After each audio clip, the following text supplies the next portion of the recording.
Hello दोस्तों, welcome to GK GS book PDF classes.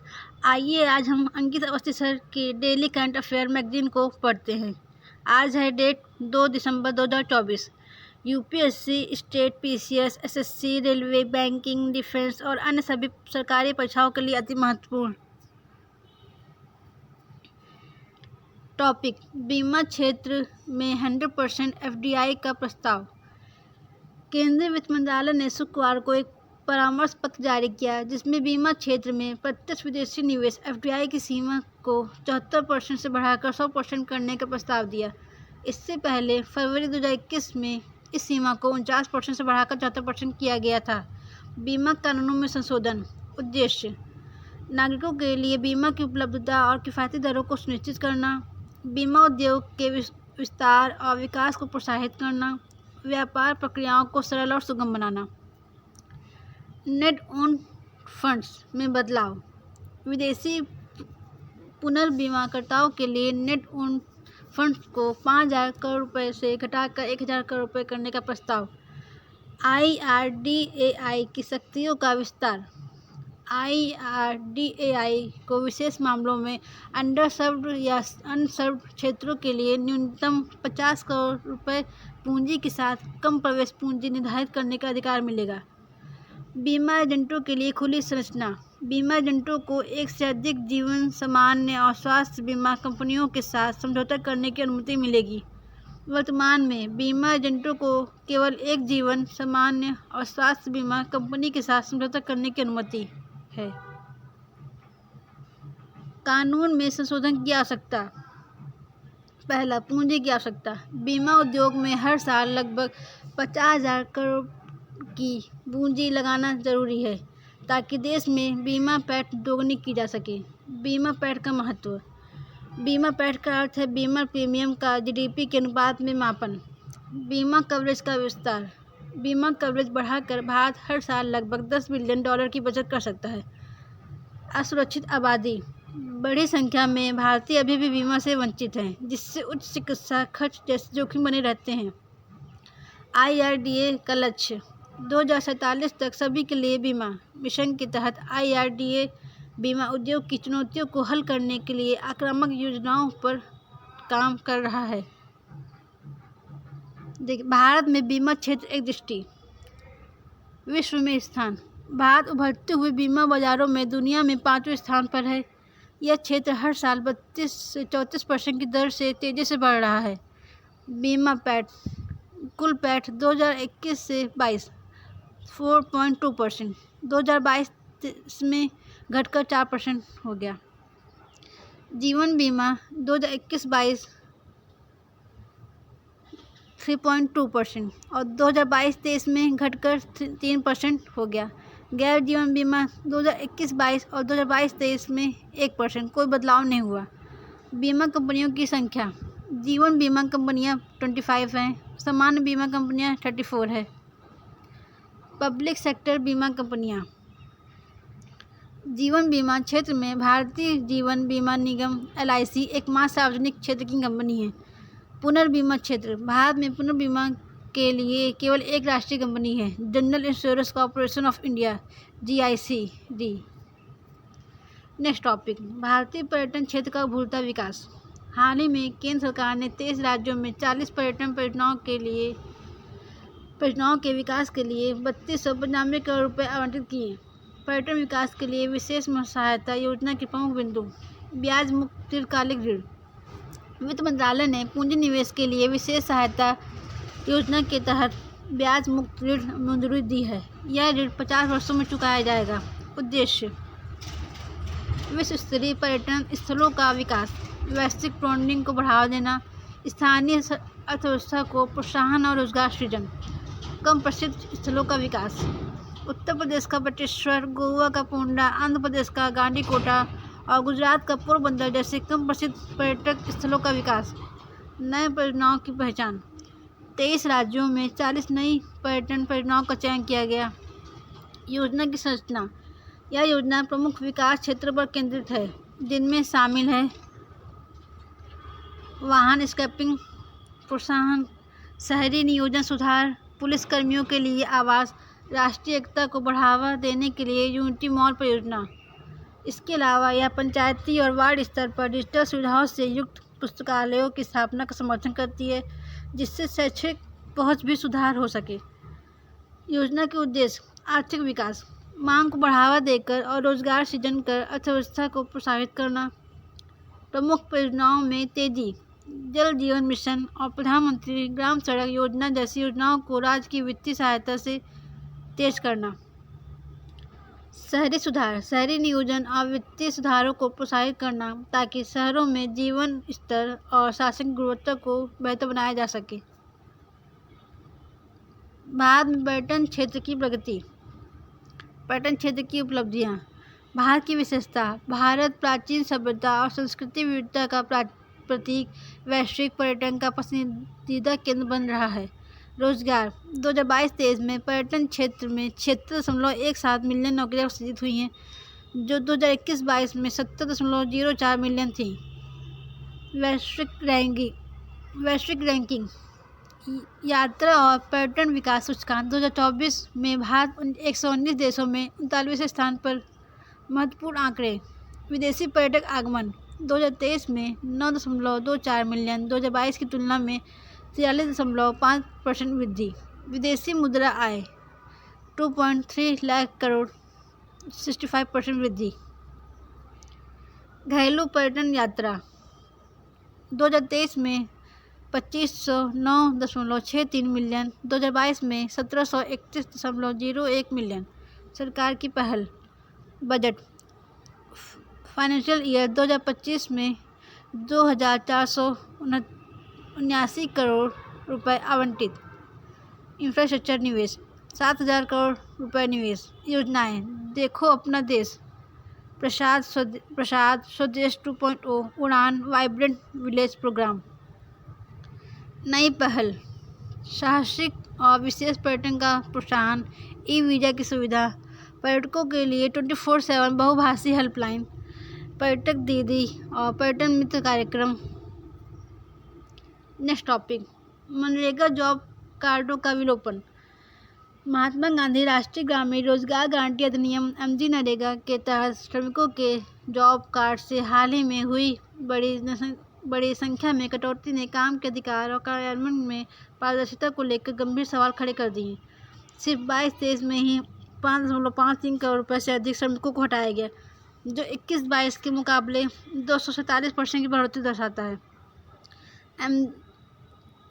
MGNREGA के तहत श्रमिकों के नाम हटाने के कानूनी नियम। MGNREGA अधिनियम के सूची 2 अनुच्छेद 23 के अनुसार कुछ परिस्थितियों में श्रमिक का नाम नौकरी कार्ड से हटाया जा सकता है, जैसे कि पंजीकरण के दौरान गलत जानकारी दी हो, परिवार स्थायी रूप से स्थानांतरित हो गया हो, नौकरी कार्ड डुप्लीकेट रिकॉर्ड या फर्जी दस्तावेजों का कारण दिया गया हो। यदि नाम हटाने की प्रक्रिया हो रही हो तो श्रमिक को स्वतंत्र व्यक्तियों के सामने अपना पक्ष रखने का अवसर दिया जाना चाहिए। सभी हटाए गए नामों को रिकॉर्ड करना चाहिए और ग्राम सभा, गांव की पंचायत को सूचित करना चाहिए। साथ ही मनरेगा प्रबंधन सूचना प्रणाली MIS में अपडेट करना चाहिए। मनरेगा जॉब कार्ड हटाने के प्रभाव: रोजगार का अधिकार उल्लंघन, काम करने की इच्छा नहीं के आधार पर श्रमिकों के नाम हटाना उनके कानूनी रोजगार अधिकार का उल्लंघन है। कई श्रमिक जिन्होंने काम किया या काम की मांग की, उन्हें हटाया गया। अनियमित प्रक्रिया, गांव शहरी हो गया के आधार पर कुछ श्रमिकों के जॉब कार्ड हटाना, जबकि कानून के मुताबिक शहरी क्षेत्र में सभी कार्ड हटने चाहिए, एक विरोधाभास है। ग्राम सभा की मंजूरी की कमी: अक्सर ग्राम सभा की मंजूरी के बिना कार्ड हटाए जाते हैं, जो कानून का उल्लंघन है। कई श्रमिकों को बिना सूचना के गलत तरीके से हटाया जाता है। सत्यापन की कमी: अधिकांश मामले बिना सत्यापन या कारणों के विश्लेषण के होते हैं। मंत्रालय ने इन कारणों की जांच नहीं की, खासकर काम करने की इच्छा नहीं वाले मामलों में।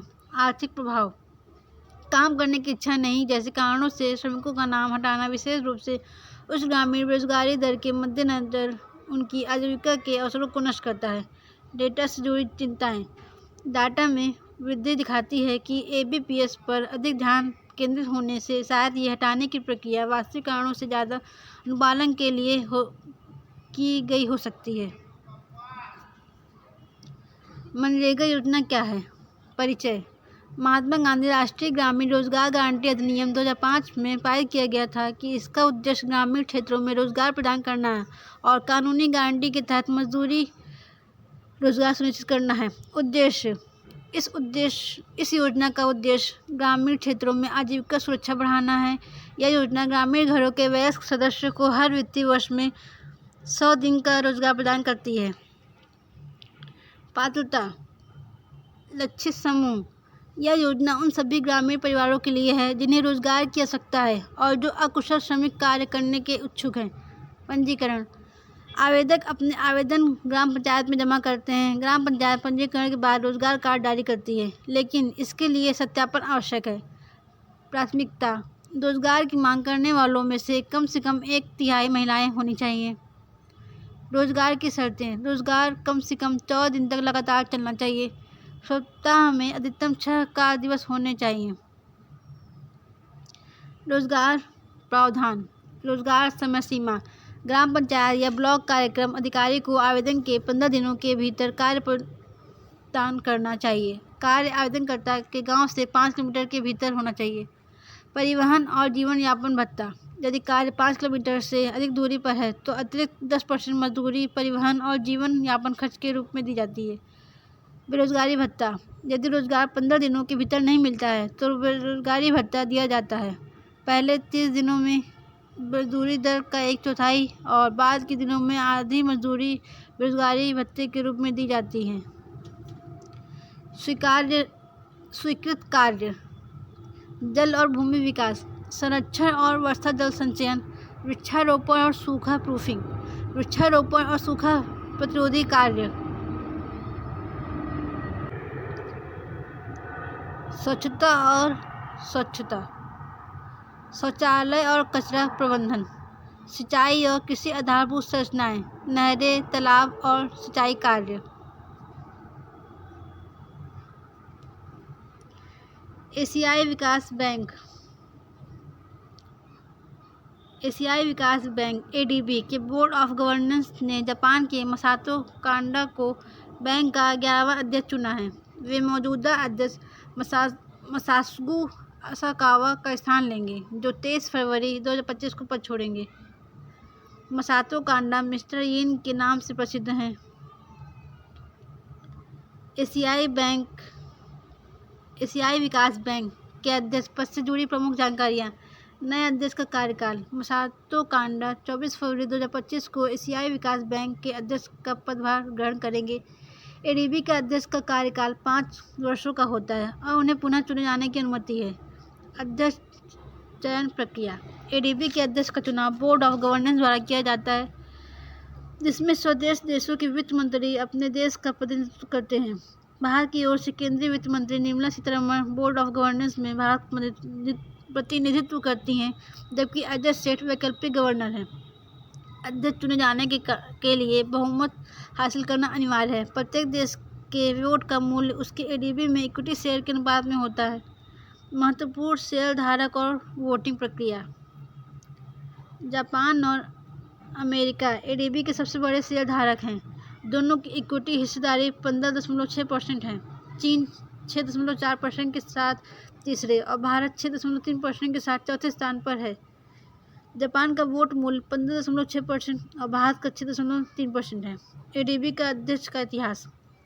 1966 में ADB की स्थापना के बाद से ही परंपरागत रूप से एक जापानी व्यक्ति को अध्यक्ष पद चुना जाता रहा है। यह स्थिति पश्चिमी देशों के बीच बनी आपसी समझ का परिणाम है। इस प्रकार मसातो कांडा 23 फरवरी 2026 तक ADB के अध्यक्ष के रूप में अपनी सेवाएं देंगे। एशियाई विकास बैंक का परिचय। स्थापना और उद्देश्य। एशियाई बैंक की स्थापना 19 दिसंबर 1966 को की गई थी। यह एशिया प्रशांत क्षेत्र के लिए एक प्रमुख बहुउद्देशीय विकास बैंक है। इसका उद्देश्य एक समृद्ध, समावेशी, लचीले और टिकाऊ एशिया और प्रशांत क्षेत्र का निर्माण करना है। साथ ही इस क्षेत्र से अत्यधिक गरीबी को समाप्त करने के प्रयास करना है। मुख्य कार्य। वित्तीय सहायता। विकासशील सदस्य देशों, निजी क्षेत्र और सार्वजनिक निजी भागीदारी के लिए ऋण, अनुदान, तकनीकी सहायता और इक्विटी निवेश प्रदान करना। विकास प्रभाव को बढ़ाना। नीतिगत संवाद, परामर्श सेवाएं और सह-वित्तपोषण परिचालनों के माध्यम से अतिरिक्त वित्तीय संसाधन जुटाना, आधिकारिक, वाणिज्यिक और निर्यात ऋण स्रोतों को प्रभावी ढंग से उपयोग करना। मुख्यालय और सदस्यता। मुख्यालय मनीला, फिलीपींस। सदस्यता स्थापना के समय 31 सदस्य थे, जो अब बढ़कर 68 हो गए। इनमें 49 सदस्य एशिया और प्रशांत क्षेत्र से हैं, जबकि 19 सदस्य क्षेत्र के बाहर के हैं। सदस्यता संयुक्त राष्ट्र आर्थिक आयोग के सदस्य, सहयोगी सदस्य और अन्य क्षेत्रीय व गैर क्षेत्रीय विकसित देशों के लिए खुली है। वित्तीय स्रोत। अंतर्राष्ट्रीय बॉन्ड बाजारों से पूंजी जुटाना, सदस्य देशों के योगदान, ऋणों की पुनर्भुगतान आय, उधार से अर्जित आय। Gharchola GI tag. गुजरात की पारंपरिक सांस्कृतिक हस्तशिल्प विरासत घरचोला को भारत सरकार द्वारा जीआई टैग प्रदान किया गया। यह गुजरात की कला और सांस्कृतिक धरोहर को वैश्विक पहचान दिलाने की दिशा में एक महत्वपूर्ण उपलब्धि है। घरचोला गुजरात की सांस्कृतिक धरोहर। अर्थ और महत्व। घरचोला का महत्व होता है घर पर पहनने जाने वाला कपड़ा। इसमें घर से तात्पर्य दुल्हन के नए घर से है, और चोला वह वस्त्र है जिसे पहनकर दुल्हन नए घर में प्रवेश करती है। यह साड़ी गुजराती शादियों का एक अहम और पवित्र हिस्सा है। निर्माण और डिजाइन सामग्री। यह साड़ी मुख्यतः कॉटन या सिल्क से बनाई जाती है। डिजाइन, इस पर जरी का बारीक काम किया जाता है। मोर, कमल, फूल पत्तियों की आकृतियाँ उकेरी जाती हैं। इसकी पहचान इसके ग्रिड पैटर्न से होती है। उत्पत्ति। घरचोला बनाने की शुरुआत गुजरात के खंभात जिले से हुई थी। सांस्कृतिक और आर्थिक महत्व। शादियों में परंपरा। यह साड़ी न केवल पारंपरिक परिधान है, बल्कि गुजराती संस्कृति और मान्यताओं का प्रतीक भी है। स्थानीय कारीगरों का समर्थन। जीआई टैग मिलने से स्थानीय कारीगरों और बुनकरों को आर्थिक लाभ मिलता है। घरचोला साड़ी सिर्फ एक परिधान नहीं, बल्कि गुजराती संस्कृति, परंपरा और कला का प्रतीक है। जीआई टैग से जुड़ी महत्वपूर्ण बातें। पहला, भौगोलिक संकेतक। जीआई टैग यह टैग किसी क्षेत्र की विशिष्ट पहचान और गुणवत्ता वाले उत्पाद को मान्यता देने के लिए दिया जाता है। गुजरात के हैंडीक्राफ्ट सेक्टर में योगदान। घरचोला के साथ हैंडीक्राफ्ट सेक्टर में गुजरात को अब तक 23 जीआई टैग मिल चुके हैं। अन्य सेक्टर्स में स्थितियाँ। हैंडीक्राफ्ट के अलावा अन्य सेक्टर्स में गुजरात को अब तक केवल 4 जीआई टैग मिले हैं। महत्व। यह टैग उत्पाद की गुणवत्ता और प्रामाणिकता सुनिश्चित करता है और अंतर्राष्ट्रीय बाजार में उत्पाद को विशिष्ट पहचान प्रदान करता है। जीआई टैग क्या है? परिचय। जीआई टैग एक ऐसा चिन्ह है जो किसी उत्पाद की विशेष भौगोलिक उत्पत्ति और उसकी विशिष्ट गुणवत्ता या प्रतिष्ठा को दर्शाता है। इसे बौद्धिक संपदा अधिकार आईपीआर के रूप में मान्यता प्राप्त है। कानूनी आधार। जीआई टैग को पेरिस कन्वेंशन और ट्रिप्स समझौते के तहत बौद्धिक संपदा अधिकारों का हिस्सा माना गया है। लाभ। जीआई टैग से संबंधित पंजीकृत मालिकों को निम्नलिखित अधिकार प्राप्त होते हैं। कानूनी संरक्षण, अवैध उपयोग और नकल से सुरक्षा। विशेष उपयोग का अधिकार। केवल पंजीकृत मालिक ही जीआई टैग का उपयोग कर सकते हैं। गलत जानकारी और अनुचित प्रतिस्पर्धा को रोकना। उत्पाद के प्रकार। जीआई टैग का उपयोग विभिन्न प्रकार के उत्पादों के लिए किया जाता है, जैसे कृषि उत्पाद जैसे चावल, चाय, हस्तशिल्प जैसे बनारसी साड़ी, खाद्य पदार्थ जैसे मिठाइयाँ, औद्योगिक उत्पाद जैसे विशेष कारीगरों वाले उत्पाद। पात्रता। किसी व्यापार संगठन या समूह द्वारा आवेदन किया जा सकता है। उत्पाद की विशेषता को ऐतिहासिक रिकॉर्ड और उत्पादन प्रक्रिया के विवरण के साथ प्रमाणित करना आवश्यक है। कानूनी मान्यता। वस्तुओं का भौगोलिक सूचक पंजीकरण और संरक्षण अधिनियम 1999 के तहत उत्पादों को जीआई टैग दिया जाता है। जीआई टैग का पंजीकरण 10 वर्षों के लिए वैध होता है, जिसे बाद में रिन्यू किया जा सकता है। महत्व। जीआई टैग न केवल उत्पाद की विशिष्टता को मान्यता देता है, बल्कि स्थानीय कारीगरों और किसानों को आर्थिक लाभ और उनकी पहचान को भी मजबूत करता है। नेक्स्ट टॉपिक, संयुक्त राष्ट्र शांति स्थापना आयोग। भारत को वर्ष 2025-26 के लिए संयुक्त राष्ट्र शांति निर्माण आयोग PBC में पुनः निर्वाचित किया गया है। इस आयोग में भारत का वर्तमान कार्यकाल 31 दिसंबर को समाप्त हो रहा था। भारत लगातार 19 साल से इस आयोग का सदस्य है। संयुक्त राष्ट्र शांति स्थापना परिचय। संयुक्त राष्ट्र शांति स्थापना आयोग की स्थापना 2005 में संयुक्त राष्ट्र महासभा और सुरक्षा परिषद ने की थी। तब से भारत इसका सदस्य है। PBC एक सलाहकार निकाय है जो युद्ध से प्रभावित देशों में शांति के प्रयास का काम करता है। इसका इतिहास। संयुक्त राष्ट्र ने शांति स्थापना की शुरुआत 1948 में की, जब सैन्य पर्यवेक्षकों को पश्चिम एशिया भेजा गया। इस मिशन का उद्देश्य इजराइल और उसके अरब पड़ोसियों के बीच युद्ध विराम समझौते की निगरानी करना था। मुख्य सिद्धांत। संयुक्त राष्ट्र की शांति स्थापना 3 प्रमुख सिद्धांतों पर आधारित है। पार्टियों की सहमति। संयुक्त राष्ट्र शांति सैनिकों की भूमिकाएं। नागरिकों और संयुक्त राष्ट्र कर्मियों की सुरक्षा। शांति सैनिक संघर्ष क्षेत्रों में आम नागरिकों और संयुक्त राष्ट्र के कर्मचारियों को हिंसा से बचाने का कार्य करते हैं। विवादित सीमाओं की निगरानी। संघर्ष के दौरान और युद्ध विराम के बाद शांति सैनिक सीमा पर निगरानी करते हैं ताकि शांति समझौता का पालन सुनिश्चित किया जा सके। शांति प्रक्रियाओं का अवलोकन। संघर्ष के बाद के क्षेत्रों में शांति सैनिक शांति प्रक्रिया को सफलतापूर्वक लागू करने और स्थिरता बनाए रखने में सहायता करते हैं। सुरक्षा प्रदान करना। संघर्ष क्षेत्रों में रहने वाले लोगों और महत्वपूर्ण संसाधनों को सुरक्षा प्रदान करना उनकी प्राथमिक जिम्मेदारी है। शांति समझौतों को लागू करना। पूर्व लड़ाकों को शांति समझौतों को लागू करने में मदद करना, जैसे कि उन्हें पुनर्वासित करना या उनके पुनः समाजीकरण में सहायता देना। भारत का योगदान। सबसे बड़ा सैन्य योगदानकर्ता। भारत संयुक्त राष्ट्र शांति सेना में सबसे बड़े योगदानकर्ताओं में से एक है। वर्तमान में 8 मिशनों में भारत के लगभग 6000 सैनिक और पुलिसकर्मी तैनात हैं। ये मिशन निम्नलिखित देशों में चल रहे हैं: मध्य अफ्रीकी गणराज्य साइप्रस, कांगो लोकतांत्रिक गणराज्य, लेबनान, मध्य पूर्व सोमालिया, दक्षिण सूडान, पश्चिमी सहारा। इतिहास में भूमिका। 1950 के दशक में भारत शांति स्थापना मिशनों में सक्रिय रहा। अब तक भारत ने 2,60,000 से अधिक सैनिकों को 49 से अधिक मिशनों में योगदान दिया है। महिलाओं की भागीदारी। भारत ने संयुक्त राष्ट्र शांति सेना में महिला पुलिस इकाई भेजने वाला पहला देश होने का गर्व प्राप्त किया है। शांति प्रयासों में शहीद। भारत ने संयुक्त राष्ट्र अभियानों में सबसे अधिक बलिदान दिया है। लगभग 179 भारतीय सैनिक शांति स्थापित करने के प्रयासों में शहीद हुए हैं। आर्थिक योगदान।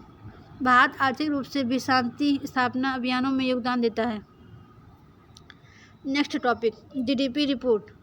राष्ट्रीय सांख्यिकी कार्यालय NSO ने वित्त वर्ष 2024-25 की दूसरी तिमाही की GDP रिपोर्ट जारी की। यह रिपोर्ट देश की आर्थिक वृद्धि, रुझानों और चुनौतियों को उजागर करती है। मुख्य बिंदु। GDP ग्रोथ में गिरावट। दूसरी तिमाही जुलाई सितंबर में GDP ग्रोथ दर 5.4% रही। यह 7 तिमाहियों में सबसे कम और पिछले 2 वर्षों की सबसे अधिक वृद्धि है। GDP ग्रोथ का अनुपात 66% था। पिछली तिमाही और पिछले साल की तुलना। अप्रैल जून तिमाही में GDP ग्रोथ 6.7% रही थी। दूसरी तिमाही में यह 8.1% रही थी। जीवीए ग्रोथ भी कमज़ोर। दूसरी तिमाही में gross value added GVA growth दर 5.6% रही। अनुमानित GVA ग्रोथ 6.3% थी। अप्रैल जून तिमाही में GVA ग्रोथ 6.8% और फाइनेंशियल ईयर 24 में 7.7% थी। RBI का अनुमान। GDP ग्रोथ भारतीय रिजर्व बैंक के 7% के अनुमान से भी कम रही। अहम आर्थिक आंकड़े। कृषि क्षेत्र। अनुमानित वृद्धि 1.7% थी। वास्तविक वृद्धि 3.5% रही। मैन्युफैक्चरिंग क्षेत्र। अनुमानित वृद्धि 14.3% थी, जबकि वास्तविक वृद्धि 2.2% रही। इलेक्ट्रिसिटी और अन्य पब्लिक यूटिलिटीज़। अनुमानित वृद्धि 10.5% थी। वास्तविक वृद्धि 3.3% रही। निर्माण या कंस्ट्रक्शन क्षेत्र। अनुमानित वृद्धि 13.6% थी, जबकि वास्तविक वृद्धि 7.7% रही। वित्तीय सेवाएं, अनुमानित वृद्धि 6.2% थी और वास्तविक वृद्धि 6.7% रही। सार्वजनिक प्रशासन, अनुमानित वृद्धि 7.7% थी, वास्तविक वृद्धि 9.2% रही। व्यापार, होटल, परिवहन और संचार, अनुमानित वृद्धि 4.5% थी, जबकि वास्तविक वृद्धि 6% रही। खनन, अनुमानित वृद्धि 11.1% थी, जबकि वास्तविक आंकड़ा 0.1% पर रहा। सरकार और आरबीआई के जीडीपी अनुमान। भारतीय रिजर्व बैंक Q2 जीडीपी वृद्धि का अनुमान 6.8% लगाया गया था। फाइनेंशियल ईयर 2024-25 के लिए समग्र जीडीपी वृद्धि का अनुमान 7.2% है। वित्त मंत्रालय, फाइनेंशियल ईयर 2024-25 के लिए जीडीपी ग्रोथ दर 6% से 7% के बीच रहने का अनुमान है। एनएसओ डेटा के अनुसार फाइनेंशियल ईयर 2024-25 के H2 दूसरी छमाही में तेज आर्थिक सुधार की आवश्यकता है ताकि सरकार और आरबीआई के निर्धारित अनुमानों को पूरा किया जा सके। सकल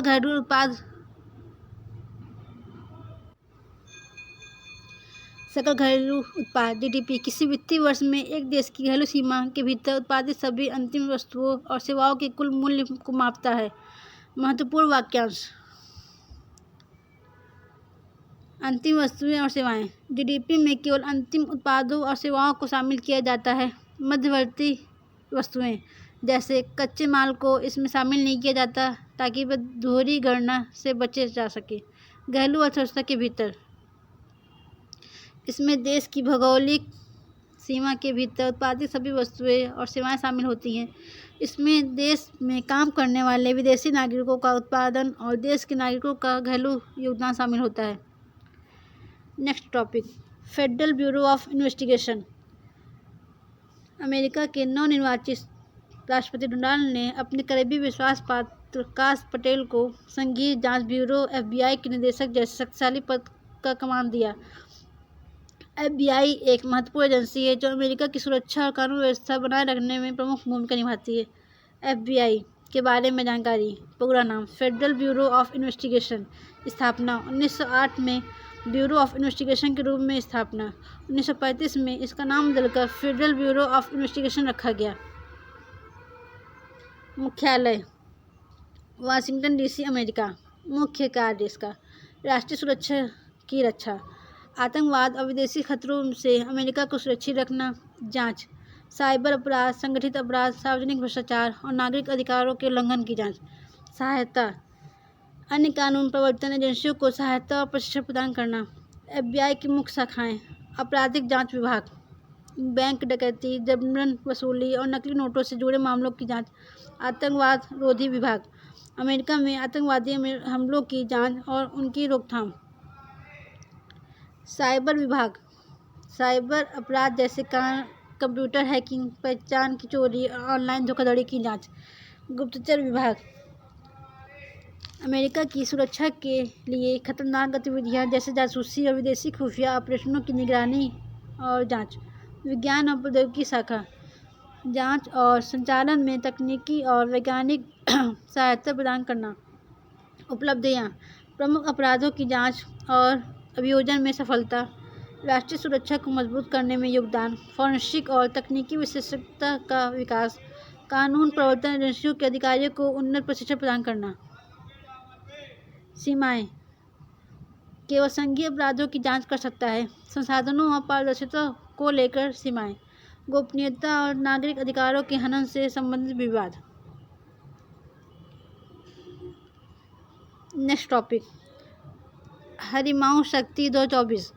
भारत और मलेशिया 2 दिसंबर से 15 दिसंबर के बीच संयुक्त सैन्य अभ्यास करेगा। भारतीय सेना ने बताया कि युद्धाभ्यास मलेशिया की राजधानी कुआलालंपुर के बेंटोक कैंप में होगा। इस युद्धाभ्यास को हरिमाऊ शक्ति 2024 नाम दिया गया। भारत मलेशिया संयुक्त अभ्यास हरिमाऊ शक्ति 2024 आयोजित तिथि 2 दिसंबर से 15 दिसंबर 2024। स्थान बेंटोक कैंप, कुआलालंपुर, मलेशिया। पिछला आयोजन 2023 में मेघालय के उमरोई छावनी प्रतिभागी, मलेशियाई सेना की 5वीं रॉयल बटालियन और भारतीय राजपूत रेजिमेंट। अभ्यास हरिमोह शक्ति महत्वपूर्ण जानकारी। आरंभ। भारत और मलेशिया के बीच हरिमोह शक्ति अभ्यास की शुरुआत वर्ष 2012 में हुई थी। इसका उद्देश्य रक्षा सहयोग का विस्तार करना, भारतीय और मलेशियाई सेनाओं के बीच सैन्य तालमेल बढ़ाना, द्विपक्षीय संबंधों को सुदृढ़ करना, दोनों देशों के बीच आपसी समझ और सहयोग को प्रोत्साहित करना। युद्धाभ्यास। असली हथियारों का इस्तेमाल।